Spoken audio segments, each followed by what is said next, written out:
சொல்றாரு. இளம் வயது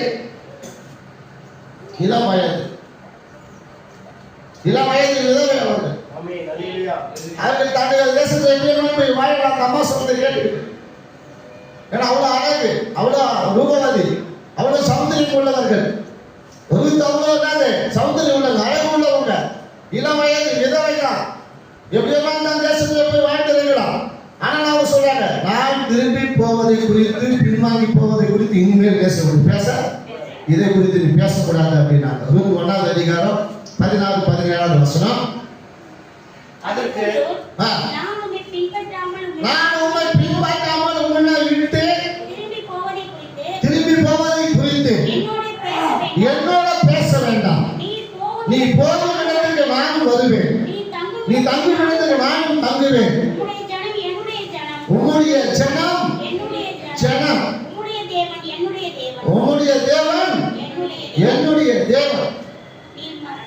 நீர் மரணம் அடைந்ததில் நானும் மரணம் அடைந்து அங்கே அடக்கம் பண்ணப்படுவேன்.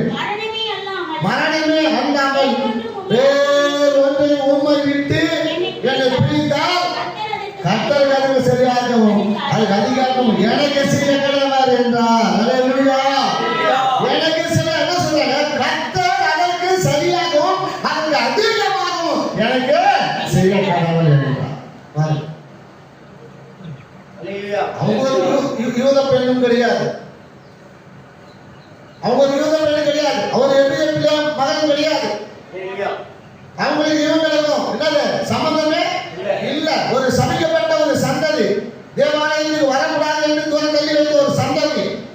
அப்படிப்பட்ட சந்ததியில இருந்து ஒரு மகள் வருகிறாங்க. வந்தவங்க எப்படி சொல்றாங்கன்னா, நான் உம்மை விட்டு பின்வாங்கி போயிட்டேன்னா எனக்கு அதுக்கு சரியாகும், அதுக்கு நிகராகும் கர்த்தர் தான் எனக்கு செய்யணும். கர்த்தர் தான் எனக்கு செய்யணும். அது வரல நான் இப்படி எங்க போறேன், எங்க வருவேன், எங்க போறேன், எங்க போடுவேன், எங்க இருப்பேன், அங்க இருப்பேன், மரணம் தான் நம்மளை பிரிக்கணும். அது வரல. ஏன்னா நீ பிரிந்து போன்னு ஒரு வார்த்தை கூட என்ன செய்யக்கூடாது, சொல்லக்கூடாது. யார் என்ன சொன்னாலும் காது வாங்க.